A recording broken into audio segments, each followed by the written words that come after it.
क्या हाल चाल है बच्चों। आज से हम लोग नया चैप्टर स्टार्ट कर रहे हैं, कोऑर्डिनेशन केमिस्ट्री। ठीक है, मतलब आज से हम लोग कोऑर्डिनेशन केमिस्ट्री पढ़ेंगे। इस कोऑर्डिनेशन केमिस्ट्री में आज जो लेक्चर 1 है उसमें सिर्फ हम कोऑर्डिनेशन केमिस्ट्री के इंट्रोडक्शन के बारे में जानेंगे कि कोऑर्डिनेशन केमिस्ट्री में क्या क्या पढ़ना है। ठीक है, आइए सबसे पहले बेटा ये कोऑर्डिनेशन केमिस्ट्री। इस कोऑर्डिनेशन केमिस्ट्री में हम लोग किसी भी कॉम्प्लेक्स कंपाउंड के बारे में पढ़ते हैं। कॉम्प्लेक्स कंपाउंड जैसे K4 FeCN6, ये है आपका कॉम्प्लेक्स कंपाउंड। कॉम्प्लेक्स कंपाउंड वह कंपाउंड जो लार्ज ब्रैकेट में, लार्ज ब्रैकेट में, इसको बोलेंगे कॉम्प्लेक्स कंपाउंड ना। सबसे पहले कोऑर्डिनेशन केमिस्ट्री में हम लोग कॉम्प्लेक्स कंपाउंड के बारे में पढ़ेंगे, मतलब इसका फॉर्मेशन कैसे होता है, किसी भी कॉम्प्लेक्स कंपाउंड का फॉर्मेशन कैसे होता है। होता क्या है, एक लिगेंड्स होता है और एक मेटल होता है, मतलब लिगेंड्स और मेटल के बीच में बॉन्डिंग होती है। अब वो बॉन्डिंग कैसे होती है, मेटल के पास कम से कम एटलीस्ट वन लोन पेयर होने चाहिए, एटलीस्ट वन लोन पेयर होना चाहिए और लिविस बेस नेचर का होना चाहिए। ये लिगेंड्स क्या करेगा, इस लोन पेयर को vacant D orbitals of metal के इंसर्ट करेगा थ्रू कोऑर्डिनेट बॉन्ड, तब जाके एक कॉम्प्लेक्स कंपाउंड का फॉर्मेशन होता है। ठीक है, मतलब हम लोग कोऑर्डिनेशन केमिस्ट्री में कॉम्प्लेक्स कंपाउंड के बारे में पढ़ेंगे कि उसका फॉर्मेशन कैसे हुआ, उस कॉम्प्लेक्स कंपाउंड में उस कॉम्प्लेक्स कंपाउंड का कोऑर्डिनेशन नंबर क्या हुआ। कोऑर्डिनेशन नंबर क्या हुआ, कोऑर्डिनेशन नंबर मतलब total number of coordinate bond form in between ligands and metal. 1 coordinate bond, 2 coordinate bond, 3, 4, 5, 6, मतलब अगर लिगेंड्स और मेटल के बीच में 4 कोऑर्डिनेट बॉन्ड बने हैं तो बोलेंगे उस कॉम्प्लेक्स कंपाउंड का कोऑर्डिनेशन नंबर 4। ठीक है, अगर 6 कोऑर्डिनेट बॉन्ड बने हैं लिगेंड्स और मेटल के बीच में तो बोलेंगे वहां पर कोऑर्डिनेशन नंबर आपका 6 होगा। अगर कितने कोऑर्डिनेट बॉन्ड है, 6 कोऑर्डिनेट बॉन्ड हों बच्चों तो। ठीक है, ये बात समझ में आई।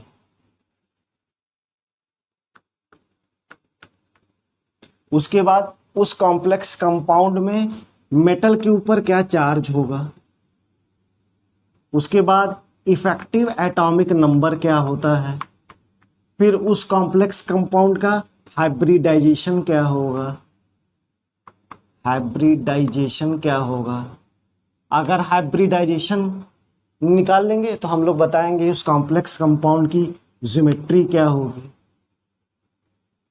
अगर sp3 है तो टेट्राहेड्रल होगा, dsp2 है तो स्क्वायर प्लेनर होगा, अगर sp है तो लीनियर होगा, ज्योमेट्री बताएंगे।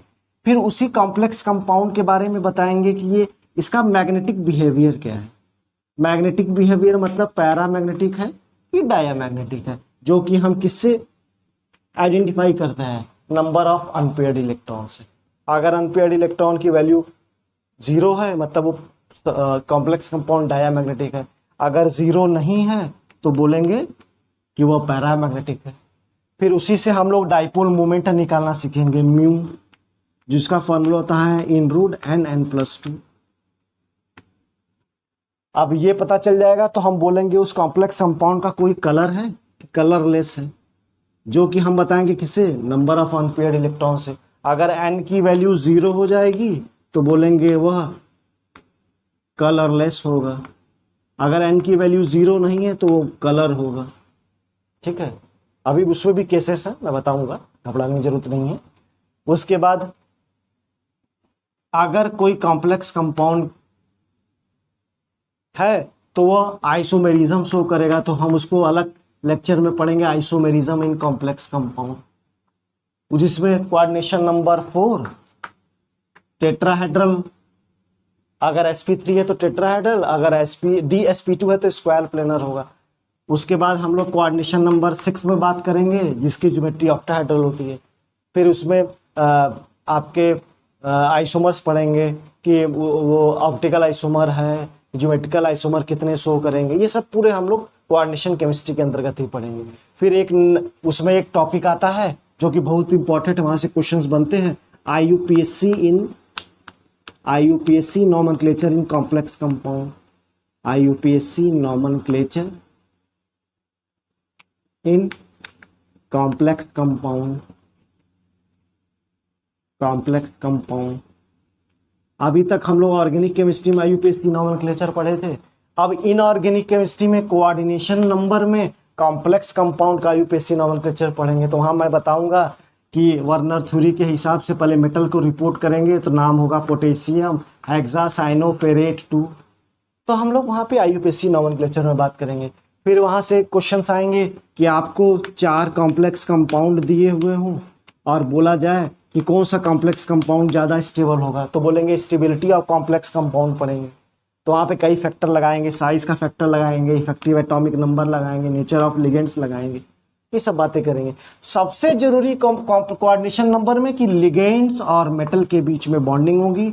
लिगेंड्स को भी हम आइडेंटिफाई करेंगे कि monodent on the basis of binding sites, तो monodentate, bidentate, tetradentate, pentadentate, hexadentate. Hexadentate में एक आपको मैं एग्जांपल बताऊंगा, EDTA, जिसका नाम है एथाइलिन डाइअमीन टेट्रास्टिक एसिड या एथाइलिन डाइअमीन टेट्राएसीटेट। तो ये सब बातें हम लोग पढ़ेंगे। फिर उसी में हम लोग लास्ट एकदम टॉपिक पढ़ेंगे ऑर्गेनोमेटेलिक कंपाउंड्स। ऑर्गेनोमेटेलिक